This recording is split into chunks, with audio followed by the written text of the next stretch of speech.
Ayan, muli-muli. Muli nagbabalik ko yung lingkod. So, yun na. At nagpang-abot na, no? At Kindred, Kuya Miel, at itong si King. Ayan. Sino po nakapanood sa upload ni Kuya Bal? Oh, di ba? Teka, nakikita ang aking pangilalim. Oh, nakita ninyo, nagpang-abot na sila. Sa harap pa mismo ng simbahan.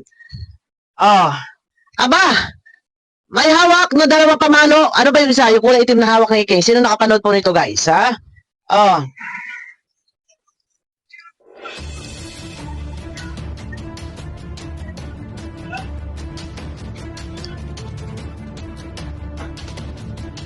Oh, nagpapaawat, oh. Andiyan si Kuya Brooks. Sino po nakapanood dito? Ha? Alam ko nakapanood ninyo. Andiyan si Kindred. At nandyan po si Kuya Miel. Di ba? Kung talagang matapang ka dito, King. Kung talagang matapang ka dito, susugod ka kahit anong gawin ng aawat sa'yo. Ha? Sino po nakapanood dito? Ayan, oh. Ayan, si Kindred, nakaitim. Ayan, oh. Aroy. Matras. Oh, Kindred, ayan, oh. Ako, pasugod-sugod ka pa, King. Kung talagang ikaw ay matapang, King, kahit pa walang umaawat, susugod ka. Yung aawat, yan pang masasaktan eh. Yan pang itutulak mo eh. O, di ba? Kung ako, nandiyan si Kuya Miel. Ayan si Kuya Miel, naka-brown, no? Si Kindred. Si Kuya Miel. O, di ba? Ito namang mga babaeng nandito. Sino ba itong mga babaeng nandito? Awat kay awat, mamaya kayo tamaan dyan pagka nagtundali na. Tapos ngayon, kung panoorin nyo kay Kuya Bal, no? Meron itong part na parang nagpapaubaya si King na parang gumagano, no? Parang gusto magpapokpok. Nagpapapokpok. O, tingnan nyo, panoorin nyo yung video ni Kuya Bal. Parang nagpapapokpok na si King kay Kindred. Naka. Tapos pag napokpok, magpapabayad. Kung talagang matapang ka, King, kahit walang umaawat, susugod ka. Nasaan yung sinasabi mo na kapag nakita mo yung tinatawag mong manas na si Kuya Miel ay sasampalin mo, bakit hindi mo nasampal? Ha? Kung ako sa iyo, Kuya Miel, dapat yan, dinakot mo na lang ang mukha at itinapon mo dyan sa kabilang kalsada. Mahirap kasi, nasaktan eh, manakit eh. Maliban lang kung mangungunang-una dito, mangungunang manakit dito si Iking. Hindi karambulan yan.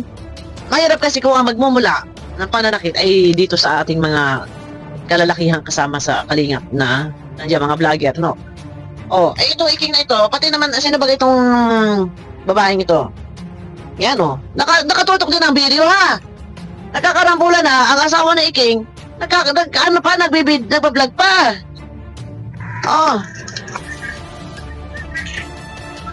Ikot din ang camera. Nasaan na? Nagkakagulo na. Ikot pa din ang camera. Ayan na, sige, lalapit na,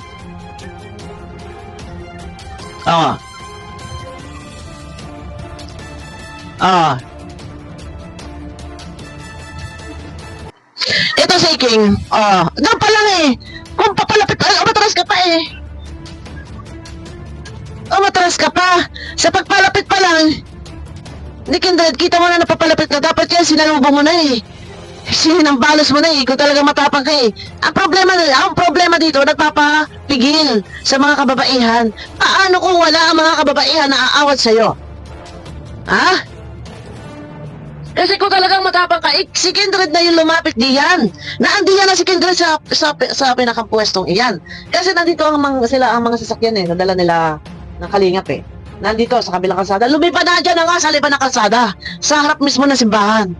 Dilayo na kayo dyan. Nandyan na nga Kalingap. sa area niya, sa lugar na yan, sa simbahan. Tapos ang kalsada, ang mga sasakyan dito sa kabilang kalsada, lumiba na nga.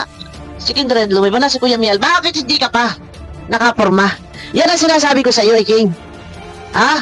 Ang pumupunta dyan sa kabilang kalsada, si Kindred, nandiyan na, oh. Nasaan yung sinasabi mo? Nagpagsasampalin mo. Bayabas ka pala eh. Gusto ko lang pala sa sa salita eh. Ang liit pala, hindi ko sa inano ha. Ibig ko sabihin, maliit pala ito si King, mas malaki si Kindred. Mas malaki si Kuya Miel. Ang tangkad ni Kindred. Ayan o, makikita niyo si Kindred doon, tangkad o. Kumpara dito sa mga katabi, itong nakatakip sa ulo. Kumpara doon sa katabi, matangkad si Kindred. Yan o. Kuya Miel, ang tangkad din o. Di ba? Andyan na eh. Dinayo ka na dyan sa kabilang kalsada, o talagang matapang ka, King. Nakaisa ka na, nakahampas ka na. Pero bakit hindi ka nakahampas? Wala eh. Yung mga babae naman, awat kay awat. O, di ba? Nasaan yung sinasabi mo pagsasampalin mo? Ikaw na nga dinayo dyan sa kabilang kalsada. Wala. Yung papalapit pa lang sana dyan si Kindred. Kung sa galit at sa galit din lang, dapat binalibag mo na yung isang kahag. Binalibag mo na eh. Wala. O, may umaawat-awat. O, hanggang doon sa awat-awat na lamang. Pero kung talagang matapang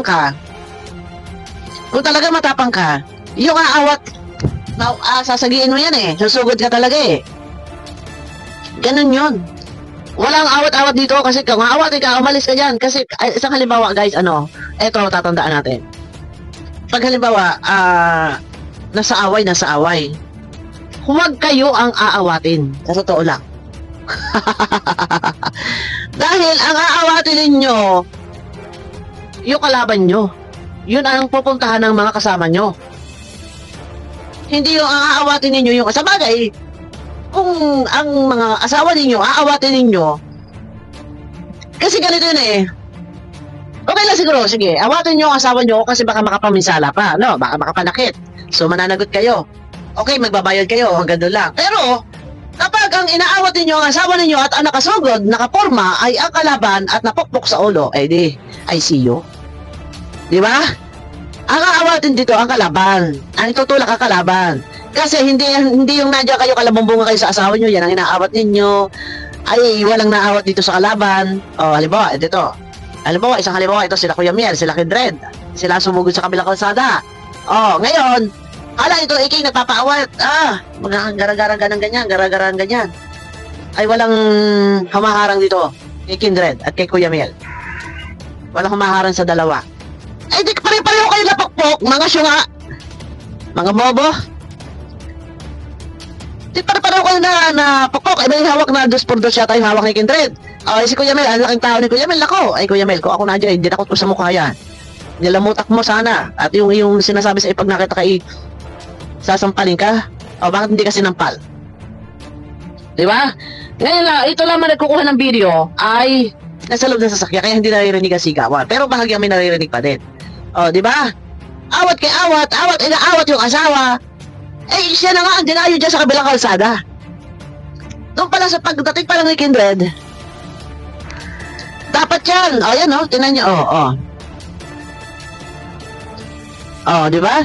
Hindi kasi guys, pwede ditong agad dudumugin ni Kuya Miel, ni Kindred. Kasi ang malalagay sa alanganin dito, ang mga kasama natin na nandyan. Sila Kuya Miel, sila sila Kindred, hindi po pwedeng susugod-sugod. At baka mamaya, parang sabi ko nga sa inyo, parang nagpapaubaya sa Iking eh. Nagpapahataw eh. Di ba? Wala, Iking, panis ka Iking. Kung mano-mano talagang bakbakan, wala. Saan naaabot yung katawan mong iyan? Ay, sa tikas ng katawan ni Kindred. Matikas ang katawan ni Kindred, guys, matangkad. Si Kuya Miel pa. Ang laking tao. Di ba? Yung anak naman ni King, sinyas. Dalawa kamay, sinyas. Parang sinisinyas na papagano. Parang pinalalayo. Ngayon, eto na nga, nagtagpo na ang landas. Muling magpapang-abot pa ba? Ay, ito ang delikado pag muling nagpang-abot. Dahil dito, nagkawatak-watak yata dito sa video ito, nagkahiwa-hiwalay, na walang pag-aayos. Pero si Kuya Brooks, parang nandun si Kuya Brooks. At ang kinakausap ni Kuya Brooks, alam niyo naman si Kuya Brooks, walang matigas sa tinapay sa mainit na kape. Kay Kuya Brooks, mabait naman si Kuya Brooks. Ngayon, itong mga binalahura ni Iking na si Kuya Miel at si Krong Krong na tinatawag na si Kindred. Pag muling nakita yan, ako, Diyos ko, pagka walang mga kasama, naaawat, iwan ko lang. Ang katawan ni Kindred matangkad yan, matikas, kung sa suntukan mano-mano, ay mabilis, maliksi. Ay pagkakaiking. Di ba? Dapat ang ginawa ninyo, hindi kasi pwede basta sasaktan, maliban kung sila ang unang mananakit. Dapat ang ginawa ninyo, Kuya Miel, Kindred, dinakot ninyo dito sa ulo at sa damit. Dinala nyo dyan, inihagis nyo dyan sa kabilang kalsada. Dapat ganun ang ginawa ninyo, dinakot ninyo dito sa buhok, sa ulo. Hawak nito sa bunot sa buhok, tsaka sa likod, sa damit sa likod, dito sa sinturera, sa may baywang. At inihagis nyo dyan sa gitna ng kalsada. Dahil siya ay may pangako. Ang pangako niya, kapag nagkita sila ni Kuya Miel, sasampalin ay hindi mananampal o sa paawat. Kung talagang matapang ka, Iking, nilapitan ka na dyan sa gitna, sa kabilang kalsada nila Kindred dati Kuya Miel. Pero bakit? Hindi mo pa sinalubong at hindi pa lumipad yung hawak mong baston. Baton niyang hawak mo. Nasaan si Manas? Balita ko, ano ba yung sabi ni Kuya Bal? May sakit daw si Manas. Sabi ni Kuya Bal, sige, paggamot daw, tutulungan si Manas. Nako, Kuya Bal, huwag niyo nang tulungan. So, eto na. Panoorin nyo kay Kuya Bal, yung kabuang video niya na nagpang-abot. May upload si Kuya Bal kanina. So, eto na. Itong kapeso, parang nalihis na yata ang iyong topic. Hindi na kalingap ang binabanatan mo. At ang binabanatan mo, ang pinaparinggan mo, hindi, speaking of banat, sorry kung correct ko lang, At ang pinaparinggan mo ay ang Team Guwapa na. Ngayon, ang sinasabi ni Iking, dapat daw hindi nag-aaway-away sila, dapat daw hindi nagpaparinig, wala daw dapat parinigan, kasi kailangan daw dito i-preserve yung mga sponsor. Kailangan daw ingatan ang mga sponsor. Ingatan daw ang mga viewers. Talaga? So ngayon, eto na. Sige, magsagutan kayo. Dahil pareho kayo matalas pagdating sa kaperahan. Pera agad ang inyo mga pinag-didiskusyonan. Mga sponsor agad ang inyo pinag-didiskusyonan. Diyan kayo magaling. Di ba?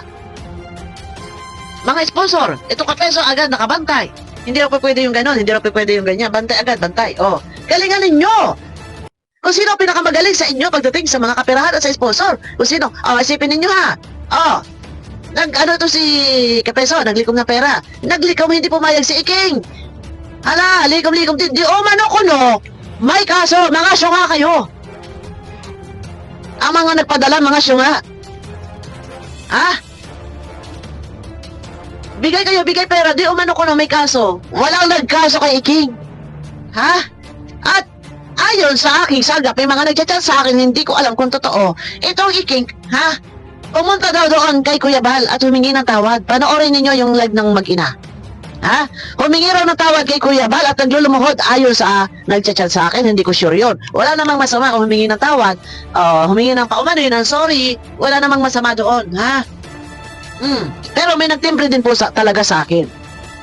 Tagariyan sa Team Guwapa, May nagtimbre sa akin na nagkakausap si Iking. Ayan yung sabi ko, yung sinasabi kong ako'y merong alam na bibitinin ko kayo. May nagtimbre sa akin, nagkakausap si Iking at si Kuya Bal. Pumupunta, kinakausap ni Iking si Kuya Bal. Di ba? Sa mga Team Guwapa, ayan, wala kayong kamalay-malay. Ano ang sabi ni Iking noon? Nung siya nag-iiniyak nung live na pumasok si Kalinga Prab doon sa comment section. Pasensya ka na po sa ngayon, hindi ko talaga maiwan ng Team Guwapa. Kasi magiging basher ko to kapag iniwan ko. Hindi niya maiwan. Kasi nandiyan ang mga sponsor. Diba? Iking. Gaano ka totoo? Na nakikipag-usap ka kay Kuya Bal at humingi ka ng tawad at ikaw ay nagdidiluhod. Wala namang masama. Maigi yan. At nare-realize mo may kamalian ka. Pero nag-expect ba, ikaw, na mali makakabalik ng Kalingap? Ay, na kay Kuya Bal yan kung pababalikin ng Kalingap. Diba? Ngayon, ayan, mga Team Guwapa, wala kayong kamalay-malay, wala kayong kaalam-alam.